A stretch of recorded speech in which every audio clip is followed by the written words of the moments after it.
भद्रं तन्न आसुव। ओम शांति शांति शांति। శిబిర విద్యార్థులు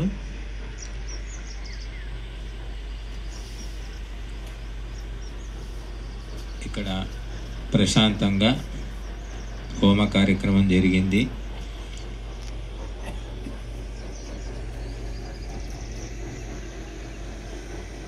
రామ దూత హనుమంతుడి దండకమేనా చదివింది? దండకం చదివారు. నోటికి రాదా? నోటికి నేర్చండి. హనుమంతుడు, రాముడు, కృష్ణుడు దేవతలంట. దేవతలందరికీ అధిపతి, నాయకుడు, దేవదేవుడు అంటే పరమాత్మ. పరమాత్మ అంతటా అణువణువున నిండి ఉన్నాడు. పరమాత్మ భక్తులు, త్యాగులు, తపస్సులు, ధార్మికులు వీళ్ళందరినీ దేవతలంట. దేవతల్ని కూడా ఉపాసిస్తే లాభమే. పరమాత్మను ఉపాసిస్తే మోక్షం, దేవతల్ని ఉపాసిస్తే ఉత్తమ జన్మలు, ఉత్తమ బుద్ధి కలుగుతుంది. అంతవరకే. మోక్షం కావాలంటే పరమాత్మ తత్వాన్ని తెలుసుకొని మనము పూర్తిగా అంకితమైపోవాలి. అది ఒక జన్మలో అయ్యే పనిగా. బహూనాం జన్మనామంతే జ్ఞానవాన్ మాం ప్రపద్యతే అన్నారు. ఎన్నో జన్మలు గడిచిన తర్వాత లాస్ట్లో జ్ఞానవంతుడు, పరిపూర్ణ జ్ఞానవంతుడికే ఆ మోక్షం దొరుకుతుంది. కాబట్టి రామభక్తి వల్ల నష్టం ఏమీ లేదు, హనుమద్భక్తి నష్టం లేదు, శివభక్తి నష్టం లేదు. కానీ ఆ భక్తి కూడా సరిగ్గా ఉందా? హిందువులు ఎంతోమంది కనబడుతున్నారు మనకు, రకరకాల దేవతా భక్తులు. వారు నమ్మిన దేవతలను సక్రమంగా మనస వాచ కర్మణ అనుసరిస్తే వాళ్ళు దేవతలు అవుతారు. కానీ అనుసరించట్లేదు. రామ భక్తులు మాంసం తింటున్నారు, కృష్ణ భక్తులు మద్యం తాగుతున్నారు, హనుమాన్ భక్తులు ఇంకేదో చేస్తున్నారు. చూస్తున్నాం అందరం. గుళ్ళో ఉన్నంత వరకే భక్తి చూపిస్తున్నారు. దానివల్ల ఏమైంది? సంఘటన అనేది లేదు, ఐకమత్యం లేదు, మార్పు లేదు. రామభక్తుడే రావణ శక్తి భక్తుడిలాగా, అంటే రావణ చరిత్ర వాడిది. భక్తుడేమో రాముడు, చరిత్ర రావణుడు. కనుక దీనివల్ల హిందూ సమాజం మొత్తము లుకలుకలు లొసుగులతో నిండిపోయింది నాడు. అందుకే మనం క్రైస్తవులు, మహమ్మదీయులు విజృంభిస్తున్నా ఏమి చేయలేకపోతున్నారు. మహమ్మదీయులు ఇప్పుడు హలాల్ సర్టిఫికేట్, మీరు ఏ వస్తువైనా హలాల్ సర్టిఫికేట్ కనబడుతుంది దాని మీద. చివరికి రామ్దేవ్ కూడా హలాల్ సర్టిఫికేట్ తీసుకున్నాడు. ఎందుకంటే వాళ్ళ పవర్ అలా ఉంది. ఎక్కడెక్కడ నొక్కాలి, ఏమేం చేయాలో అన్నీ చేస్తున్నారు. ఇస్లామిక్ బ్యాంక్ కూడా వచ్చింది. Islamic bank. మరి హిందూ బ్యాంకు లేదు, హిందూ సర్టిఫికెట్ లేదు అనేది నేస్తున్నాం. అంటే నేను చెప్పేది ఒకటే అర్థం చేసుకోండి. రకరకాల పూజా విధానాలు, దేవీ దేవతల వల్ల హిందువుల ఐకమత్యం లేదు. మెజారిటీ ఉన్నాం అని చెప్పుకోవడమే తప్ప దేన్ని శాసించలేకపోతున్నాం. ఇప్పటికీ బీజేపీ వచ్చింది 10 ఏళ్ళు అయింది అంటున్నాం. ఎక్కడి గొంగళి అక్కడే ఉంది. ఎప్పుడూ మత కలహాలు జరుగుతూ ఉన్నాయి, గుళ్ళు కూలగొడుతూనే ఉన్నారు, గోవులను చంపుతూనే ఉన్నారు, విద్వాంసులు ధార్మికుల మీద దాడి జరుగుతూనే ఉంది. మా మీద కూడా ఎన్నోసార్లు అంటే అటువంటి ప్రయత్నాలు జరిగాయి. హిందూ సమాజం ఎవరు రారు. స్వామీజీ ఫోన్ చేసి రమ్మంటే ఎవరు వస్తారు? ఎవరికి సంసారాలు, వ్యాపారాలు, ఉద్యోగాలు. మనకే ఉన్నాయి, క్రైస్తవులకు లేవు, మహమ్మదీలకు లేవు. 40 రోజులు జమాత్ అని ఉంటుంది ముస్లింలది, ఇలాగే క్యాంపులు. 40 రోజులు, 3 నెలలు అంత సంసారాలు వదిలేసి వస్తారు వాళ్ళు. వ్యాపారం పోతే పోయి, ఉంటే పోయి. ఒక తెగింపు అన్నమాట. హలాల్ సర్టిఫికేట్ ఏంటంటే ఇస్లాము మత సూత్రాల ప్రకారము ఈ వస్తువు, ఈ పదార్థము తయారైంది, ఇది నిరభ్యంతరంగా ముస్లింలు తినవచ్చు. అంటే ఇస్లాం మత విరుద్ధమైన పదార్థాల కల్తీ లేదు అని. అంటే పంది మాంసం కానీ ఇంకా వాళ్ళకి కొన్ని ఉన్నాయి నిషిద్ధమైన అటువంటి ప్రొడక్ట్స్ ఏమి కలపలేదన్నమాట. అది కానీ మనకు ఏదో ఆకుపచ్చ గుర్తొట్టి ఆ మేనకా గాంధీ ఇచ్చిపోయింది, దాన్ని నమ్ముకుంటున్నాం. కానీ ఇన్ని పీఠాలు, ఇన్ని మఠాలు, ఇన్ని గుళ్ళు ఉన్నాయి. అందరూ కలిసి చర్చించి మన హిందువులందరూ కూడా ఒక గుర్తుండాలి. తినే పదార్థాలకు అని ఎవరు ఆలోచించట్లేదు, ఐకమత్యం లేదు. అటనామాలది ఒక పార్టీ, నిలునామాలు ఒక మఠం, గుండ్రటి బొట్టు ఉంటే ఇంకో మఠం, రకరకాల మఠాలు. దీనివల్ల ప్రపంచానికి మనం మార్గదర్శనం దేవుడెరుగు, మనలో మనకే మార్గదర్శనం లేదు. కాబట్టి మహర్షి దయానందుడు చెప్పింది ఒకటే, భారతీయులు కలిసిమెలిసి ఉండాలని చెప్పలేదు ఆయన. ప్రపంచ మానవులందరూ ఒక్కటి కావాలి అన్నాడు. ఎందుకంటే మానవులంతా ఒకటే జాతి.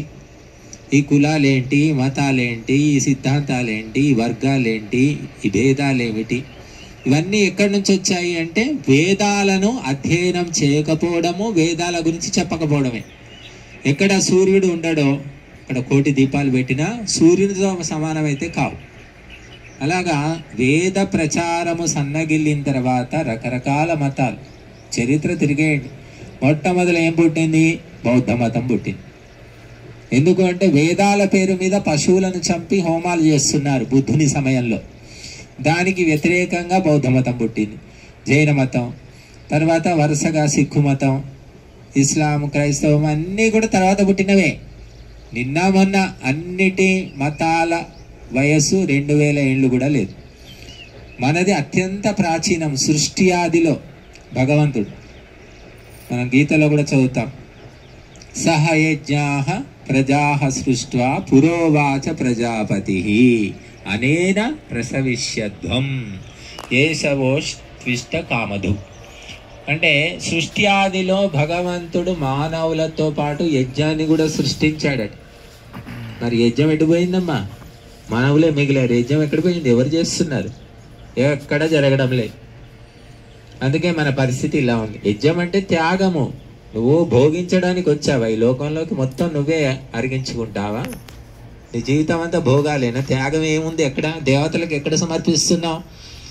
మనం గుళ్ళ లోపల దేవతలకు నైవేద్యాలు చేసి పెడుతున్నాం రకరకాలు, మళ్ళీ మనమే తింటున్నాం. దేవతలు ఎక్కడ తింటున్నారు? దేవతలకు సమర్పించాలంటే అగ్నిహోత్రము ఒక్కటే మాధ్యమము, మరొకటి లేదు అని చెప్పారు. నిజంగా దేవతల పట్ల ప్రేమ ఉందా? అయితే అగ్నిలో సమర్పించు, అది దేవలోకానికి చేరుతుంది. కానీ మనం ఏం చేస్తున్నామంటే నైవేద్యాలన్నీ చేస్తున్నాం, ముందర పెడుతున్నాం, మళ్ళీ మనమే తింటున్నాం. అందుకే అన్ని రోగాలు వస్తున్నాయి. అందరూ భయంతో దిక్కచిచ్చిపోతున్నారు.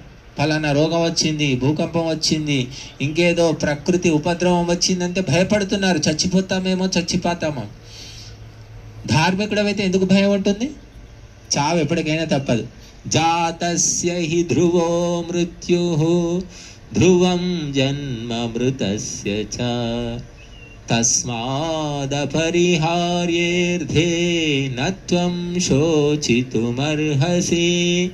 నువ్వు బాధపడాల్సిన పని ఏమీ లేదు. ఇది ఒక ప్రాసెస్, నేచురల్ ప్రాసెస్. చావడం, పుట్టడం, చావడం అని గీత చదువుతున్నాం మనం. గీత చదివిన వాళ్ళు ఎంతమంది ధైర్యంగా ఉన్నారు? కరోనా టైంలోనైతే అన్నీ చూసాం మనం. అందరూ నిజంగా వివేకం ఉంటే కళ్ళు తెరుచుకోవాలి అందరికీ. మసీదులు మూతపడ్డాయి, చర్చిలు మూతపడ్డాయి, గుళ్ళు, పెద్ద పెద్ద గుళ్ళు మూతపడ్డాయి. అగ్నిహోత్రం మాత్రం మూతపడలేదు. ఎందుకంటే ఇది ధర్మము. దీనికి ధర్మ అని ఒక పేరు ఉందని చెప్పాను నేను కూడా ఉందని తెలిసేమో కానీ మర్చిపోయా. నిన్న చెప్తుంటే నాకు గుర్తుకొచ్చింది. ధర్మ. ఏం ధర్మ ఇది? మానవ ధర్మ. నువ్వు మనిషి అని నిరూపించుకోవడానికి అగ్నిహోత్రమే సాక్ష్యం. అది చేయడం వదిలిపెట్టావంటే నీకు పశువులకు తేడా ఏమీ. పశువులు తింటున్నాయి, మనము తింటున్నాం. ఆహార నిద్ర భయం మైథునంచ సామాన్యమేతత్ పశుభిర్నరాణ ధర్మో హి తేషాం అధికో విశేషం. ధర్మం ఒకటే విశేషం. ఆ ధర్మం ఏమిటి అంటే యజ్ఞమే. ఇంకా మిగతా ఎందులో మనకు ముస్లింలకు మనకు ఏమిటి తేడా చెప్పండి? ఇంకా వాళ్ళు మసీదుకి వెళ్తారు, మనము గుడికి వెళ్తాం. వాళ్ళు మాంసం తింటున్నారు, మన వాళ్ళు 99 మంది తింటున్నారు. ఇప్పుడు విపరీతమైపోయింది. ఆదివారం వస్తే ఎక్కడ పడితే అక్కడ మొబైల్ అంటే రోడ్డు మీదనే, రోడ్ల మీద పెట్టుకుంటున్నారు, అమ్మేస్తున్నారు. తినేవాళ్ళు తినని వాళ్ళు అందరూ. ఎందుకు అంటే ధర్మోపదేశం లేదు. బోలెడు ఉపన్యాసాలు ఉన్నాయి. తింటే తినండి, మీరు తినే కులం, మీరు తినాలి, తింటేనే మంచిది అని స్వామీజీలు చెప్తున్నారమ్మా. నేను కాదు, స్వామీజీలు బోలెడు ఉన్నాయి. మీకు కావాలంటే మీరు చూసే ఉంటారు, కొంతమంది పేర్లు నేను చెప్పాను. అందరూ పెద్ద ప్రసిద్ధమైన స్వామీజీలు వాళ్ళు. మరి ఇంత అధర్మం ఎందుకు చెప్తున్నారు? వాడు తింటున్నాడు, తిను అని ఎందుకు చెప్తున్నావు? సరే తినొద్దని చెప్పకు, ఇష్టం లేకుంటే తినొద్దని చెప్పకు, కానీ తిను అని ఎందుకు ప్రోత్సహిస్తున్నావు అంటే ధర్మం అంటే ఏమీ తెలియదు అనమాట వీళ్ళకు. ధర్మాడంబరులు అంటారు. ధర్మం పేరు మీద బతుకుతున్నారు తప్ప ధర్మాన్ని నిలబెట్టే వాళ్ళు కారు. కాబట్టి ఎప్పుడూ కూడా అధర్మాన్ని ప్రోత్సహించొద్దట. నీకు ఇష్టం, నువ్వు పాజిటివ్గా ఎందుకు మాట్లాడుతున్నావు అధర్మం పట్ల? అది చాలదా? ద్రౌపది వస్త్రాభరణం జరిగింది, సభలో అందరూ ఉన్నారు, మహాపండితులు, పితామహులు, గురువులు. ఒకడే వాడోడు వికర్ణుడు అనే వ్యక్తి మాత్రం ఇది అధర్మము అని ఘోషించాడు. అందరూ కూడా నువ్వేం పెద్ద మునగాడివా, నీకు అందరికంటే ఎక్కువ శాస్త్రాలు తెలుసా, ఉంటే ఉండు, బయటికి పోతే పో అని చెప్పారు. చెప్తే ఏం చేశాడు?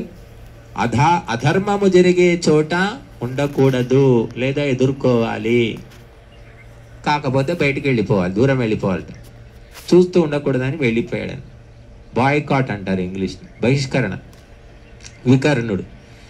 కాబట్టి ఈనాడు ఎంతోమంది వాళ్ళు ఏం చదువుతున్నారో ఏం శాస్త్రాలో నాకైతే అర్థం కాదు, కానీ అన్ని ధర్మ విరుద్ధమైన విషయాలు. మనిషి ఎంత మంచి చెప్పినా ఎవరూ పట్టించుకోరమ్మా. ఒక చెడు మాట నోట జారిందంటే ఇంకా అదే, స్వామీజీ ఇంత మంచి చదువుకున్నాడు, ఇంత మంచి మాట, ఈ మాట ఎందుకన్నాడు ఆయన, ఈ మాట ఎందుకన్నాడని అదే గుర్తుపెట్టుకుంటారు. ఇంకా ఎప్పుడు జీవితాంతం అదే అనమాట. కాబట్టి మనము ఎప్పుడూ కూడా ధర్మాన్ని ఉద్ధరించకపోయినా పర్వాలేదు, కానీ ధర్మానికి నష్టం చేసే పనులకు సహాయం చేయకూడదు, మాట్లాడకూడదు, తోడ్పడకూడదు, పాల్గొనకూడదు. ఇన్వాల్వ్మెంట్ అనేది ఉండకూడదు. ఈనాడు దేవతల పేరు మీద బలి జరుగుతుంది, హింస, చంపుతున్నారు. దేవతలు అంటేనే దేనే వాళ్ళ దేవత హోతా హై అంటారు. ఇచ్చే వాళ్ళే దేవతలట, తీసుకునే వాళ్ళ దేవత ఎక్కడ? పశువులను చంపమని ఏ దేవత కోరింది? నాకైతే దుర్గా సప్తసతి చదవండి మీరందరూ తీసి, దేవి భాగవతం కూడా చదవండి. ఎక్కడా కూడా, దుర్గా పురాణం కూడా ఉంటుంది దుర్గా సప్తసతి కాకుండా, ఎక్కడా కూడా మేకలు, కోళ్ళు, గొర్రెలు, దున్నపోతులు దేవి మాత కోసుకొని తిన్నట్టు, అడిగినట్టు ఎక్కడ నాకు కనబడలేదు. ఏమిటంటే రాక్షస సంహారం చేసింది. మహిషాసురుడు, భండాసురుడు, ముండాసురుడు, రక్తబీజుడు, ఇటువంటి అనేక రాక్షసుల్ని సంహరించింది దేవీమాత అని ఉంది తప్ప మూగజీవులను చంపినట్టు, కోరినట్టు అయితే నాకు కనబడలేదు రిఫరెన్స్. కాబట్టి ఎలా వచ్చింది ఈ ఆచారము అంటే వచ్చేస్తుంది అంతే. వెలుతురు లేకుంటే చీకటే, చీకటి ఎలా వచ్చిందంటే వెలుతురు లేదు. ఇంకా వేద శాస్త్రాలు తెలియకపోవడం వల్ల మూఢాచారాలు విపరీతమయ్యాయి.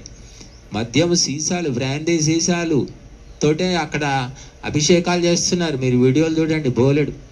దుర్గామాతకు, కాళీమాతకు, కాలభైరవుడు. కనుక ఇదంతా తమో గుణం అని చెప్తుంది శాస్త్రం.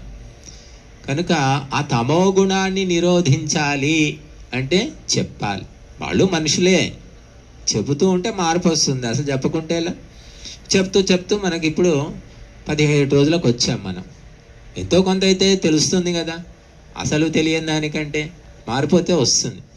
కాబట్టి మానవ సమాజానికి ఈనాడు సత్యాన్ని, ధర్మాన్ని స్పష్టంగా వేద ఆధారంగా చెప్పేవాళ్ళు చాలా తక్కువ. అందుకే మానవ సమాజం మొత్తము కూడా ఎటుపోతుందో మనకు తెలియదు. క్రైస్తవులు ఎటుపోతున్నారో మనకు తెలుసు, వాళ్ళు బైబిల్ పట్టుకొని పోతున్నారు. మహమ్మదీయులు ఖురాన్. మనం ఏం పట్టుకుంటున్నామంటే ఆ భగవద్గీత కూడా తెలిసిన వాళ్ళు చాలా తక్కువ, నేర్చిన వాళ్ళు మరీ తక్కువ. అసలు ఇళ్లలో ఎంతమంది ఇళ్లలో ఉంది? అమ్మగారు, మీకు తెలిసిన వాళ్ళు ఎంతమంది ఇళ్లలో భగవద్గీత ఉంది చెప్పండి, ఎంతమంది చదువుతున్నారు? ఫస్ట్ టైము మీరు ఆ భగవద్గీత శ్లోకాలు మీకు మీ నోటి ద్వారా వినడం, ఒక మామూలు భక్తురాలు భగవద్గీత నేర్చుకొని అనుసరించి చెప్పడం. బట్టి ఇటువంటి స్ఫూర్తి అనేది ఈనాడు కొరవడింది. మీరు ఏదో ఒకటి నమ్ముకోండి, భగవద్గీత నమ్ముతారా, వేదం నమ్ముతారా, రామాయణం, ఏదో ఒకటి నమ్ముకొని తదనుగుణంగా నడవాలి. రాముడు ఆదర్శం అంటున్నాం, కోట్లు పెట్టి రాముని గుడి కట్టాం, కానీ రామునికి మన హృదయంలో స్థానం ఇచ్చామా? హృదయంలో స్థానం ఇవ్వడం అంటే తత్ప్రకారకంగా నడుచుకోవడమే కదా. దానికోసం ప్రాణం. ఒక తల్లి బిడ్డ కోసం ప్రాణమైనా ఇస్తుంది, పుట్టని బిడ్డ కోసం ప్రాణాలు ఇచ్చేస్తుంది తల్లి. ఆ ఆపరేషన్ అది డెలివరీ టైంలో ఒక్కోసారి ఎంతోమంది చచ్చిపోతున్నారు. వరల్డ్ వైడ్గా ప్రపంచవ్యాప్తంగా కొన్ని వేల మంది మహిళలు సరైన ఆరోగ్యం లేక, వైద్య పరిస్థితులు లేక చచ్చిపోతున్నారట, కేవలం కనలేక. అరే, ఆ మొక్కు మొహము తెలియని బిడ్డ కోసం తల్లి ప్రాణం ఇస్తుంది. నువ్వు రాముడే నా దేవుడు అని చెప్తున్నావు. నువ్వు ప్రాణం ఇవ్వాల్సిన పని లేదు, ప్రాణం తీయాల్సిన పని లేదు. నీవు ఆ రామ తత్వానికి అంకితమై నీ జీవితాన్ని అలా నడుపుకో. దుష్ట శక్తులను ఎదిరించు, ఉత్తమ దైవ శక్తులను ఆర్జించుకో, సముపార్జించుకో. ఇదే మనం చెప్పేది. ఏమీ లేదు. రాముని విగ్రహం పెట్టుకో, పూజ చేసుకో, నష్టం ఏమీ లేదు. కాకపోతే రాముని మార్గంలో ఒక్క అడుగైనా వేస్తున్నావా అనేది పెద్ద ప్రశ్న. స్కూల్కి వస్తున్నారు, అటెండెన్స్ ఉంది, క్లాస్లో కూర్చుంటున్నావు, కానీ ఏం చేస్తున్నావు అంటే పాఠాలు పరీక్షలో మాత్రం ఫెయిల్ అయిపోతున్నావు. ఇప్పుడు రామభక్తుల పరిస్థితి అది. కాబట్టి రామభక్తిని సక్రమంగా అర్థం చేసుకొని మన జీవితానికి అన్వయించుకుంటే నష్టం ఏమీ లేదు. రాముడి గురించి ఎన్నో ఉన్నాయి. మన వాళ్ళు ఎన్ని రసాలు, త్యాగయ్య రాశాడు, అన్నమయ్య రాశాడు, రామదాస్ అయితే మొత్తం రామభక్తే. కనుక క్షత్రియుడు రామతత్వాన్ని రక్షించడానికి ఆత్మార్పణ చేయాలి, బ్రాహ్మణుడు బోధించాలి. మరి అలాగా ప్రతి ఒక్కరూ కూడా రాముడి యొక్క ధర్మరాజ్యం, రామరాజ్య స్థాపనకు కృషి చేయాలి.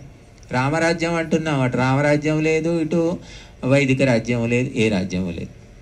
కనుక అందరూ ఇప్పుడు ఈనాడు మనకు అందుబాటులో ఎన్నో ప్రచార సాధనాలు ఉన్నాయి. వాటిని వినియోగించుకొని కూర్చున్న దగ్గరే మనం ప్రపంచానికి మన వాక్కును వినిపించవచ్చు.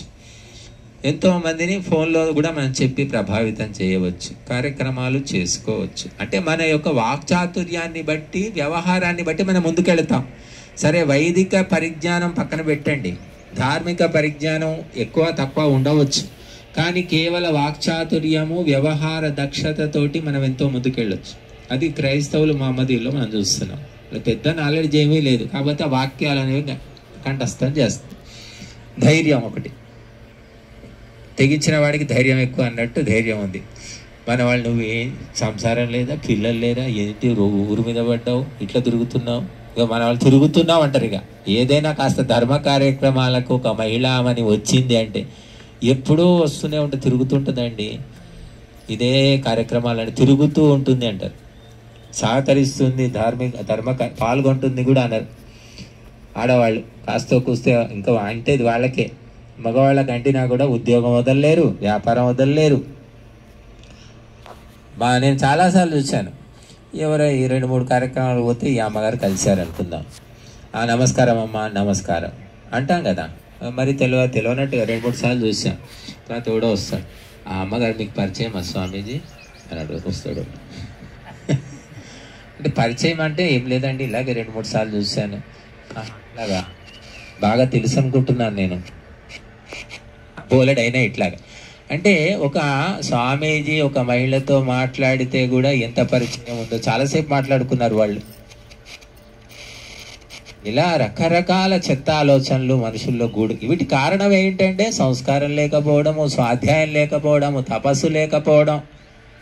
అదేదో సినిమాలో చూపించారు కదా, శంకరాభరణం, శంకర శాస్త్రి, ఆ తులసి కథ అందరూ చూశారు. బట్ ధార్మిక కార్యక్రమాలకు రావాలంటే భయపడుతున్నారు మహిళలు, ఏమంటారో ఏమవుతుందో అన్నట్టుగా. అంటే ఉధృతంగా పాల్గొనాలంటే అదొక పెద్ద తలనొప్పి. కాబట్టి ఇటువంటి సమాజము హిందూ సమాజం ఉంది. కాబట్టి ఈ మైండ్ సెట్టింగ్ మారాలి, మార్చుకోవాలి. అప్పుడే మనము ముందుకెళతాము, ధర్మధ్వజం ఎగురుతుంది, లేకపోతే లేదు. కనుక ఎందరో ఎన్నో అనుకుంటారు, మనం పట్టించుకోకుండా ముందుకెళ్ళడమే. మహర్షి దయానందునికి పడ్డాయి, స్వామి శ్రద్ధానందుడు, ఎంతోమంది ఎన్నో నిందలు, నిందితారో నింద్య ఆ నిందలు వేసిన వాళ్ళ పేర్లు చరిత్రలో లేవు, నిందలు పడ్డ వాళ్ళ పేర్లు చరిత్రలో ఉన్నాయి. సీతమ్మకే నింద వచ్చింది అని ఆమె దేవతగా పూజలు చేసుకుంటున్నాం. ఆ సీతమ్మను అన్న ఆ శూర్పణఖ కానీ, మందర కానీ, కైకేయి కానీ, లంకిణి కానీ, శంకిణి కానీ ఎవరు కూడా చరిత్రలో లేరు. వాళ్ళ అడ్రస్ తెలియదు, వాళ్ళ మొహం తెలియదు, వాళ్ళ ఫోటో తెలియదు. కాబట్టి అన్నిటినీ తట్టుకోవడమే తపస్సు అని చెప్పారు. చిన్న చిన్న మాటలు పట్టించుకొని మనము ధర్మ మార్గం నుంచి పక్కకు పోకూడదు. ఇది చాలా ముఖ్యమైన విషయం. అయిన వాళ్లే దగ్గర వాళ్లే ఏదేదో అంటూ ఉంటారు. నరము లేని నాలుక నాలా గడ్డి కరుస్తుంది అన్నట్టుగా ఉంటుంది.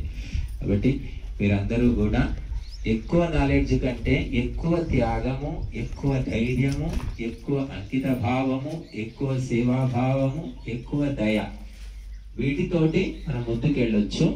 కాబట్టి మరి మీరందరూ కూడా ఈ శిబిర అనంతరం కూడా మీ కార్యకలాపాలను సక్రమంగా ఒక పద్ధతి ప్రకారంగా ఒక లక్ష్యాన్ని ముందు పెట్టుకొని నడుస్తారని ఆశిస్తాను.